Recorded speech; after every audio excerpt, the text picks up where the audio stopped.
I'm very appreciative that many of my YouTube video watchers have expressed thanks for this series on Evernote.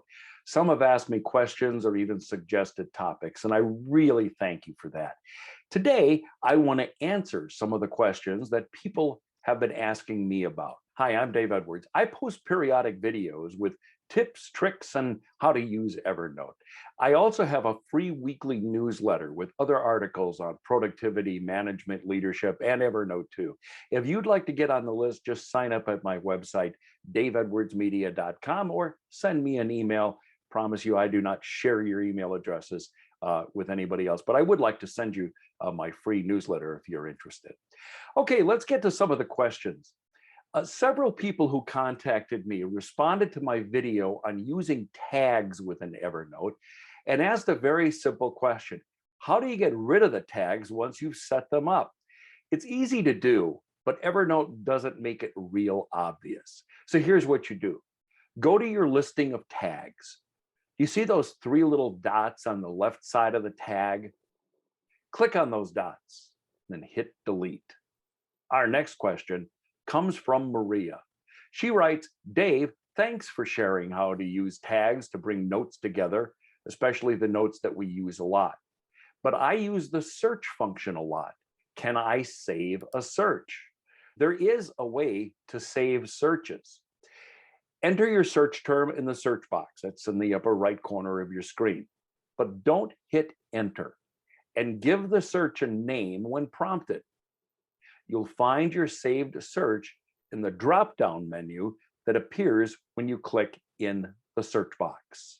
Raul asked, I've added a note to Evernote on my iPhone, but when I go to my computer at home, the note isn't there. Do I have to do something special? You shouldn't have to, Raul. There might be a glitch because once you complete a note on one device, it should sync automatically. So it's weird also that you say that this happens only sometimes. When it happens, here are some things you might want to try. First of all, make sure that you're connected to the internet, or it could be that you've put your phone in airline mode. Open your device's web browser, visit any website to ensure that you're connected to the internet. Then log into Evernote Web. This will verify if you are syncing right into Evernote services rather than, you might have a connection problem with the app that you're using. If it's still not working, I would then restart my computer or even delete the app and download it again. If that still doesn't fix it, I'd go to the Evernote website and contact them for additional help. John asks, is there anything I can do to make my account more secure? As I add more and more data, I worry about someone getting into my account. Well, John, if it makes you feel better, I get a lot of questions about security, and I get it. From my point of view, there are things we all can do and should do to protect our account. First of all, create a unique password for Evernote that you don't use with any other account and keep it safe. Secondly, you should set up two-factor authentication for your account. Once you set it up, whenever you log into Evernote, you will need a validation code. And here's how you do it. You sign into Evernote settings. You sign into your account settings. Select Security Summary from the menu. Then click Enable next to the two-step verification. Then just follow the steps to complete the setup process. You'll verify your email address. You'll set up a backup phone number if you want. You'll set up preferred authenticator app. That is optional for Plus, Premium, and business users. The verification code is only valid for 1 minute. Enter the code immediately after you see it on your phone. If you need a new code, click on I need help getting a verification code, and you'll see other options. Okay, one last question from Jay. He asks about using Evernote only on a computer without letting the information go to the cloud. He asks, hey, Dave, I love using Evernote, but I occasionally put information in that I'm not allowed to post into the cloud. What can I do? Well, Jay, I presume you've run into problems with your IT policies at work. That happens from time to time. It happened to me, actually. I have three ideas to suggest.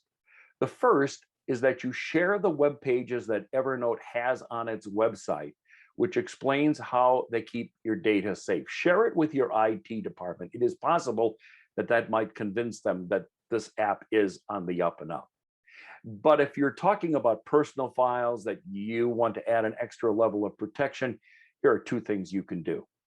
First of all, you can encrypt parts of a document, or you can create a local notebook.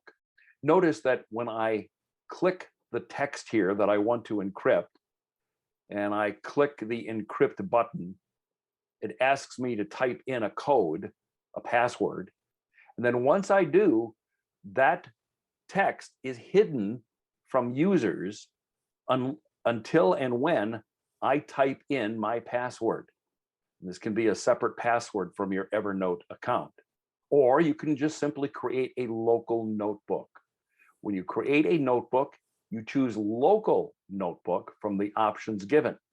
Your notes will not be uploaded to Evernote servers, nor get synchronized to any other device. So it's only available on the device that you've used to upload that information. Thanks, Jay. And thanks to all of you for asking questions.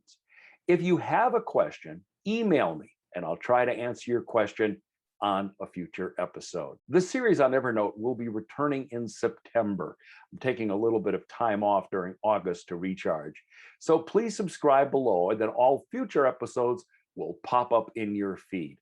And I leave you with this tease. When I get back in September, I'm going to have some big news on how this series will continue, but also grow in its ability to be of help to you. So as they say, stay tuned. Email your Evernote questions or tips that you've discovered to daveedwards@outlook.com. Thanks very much.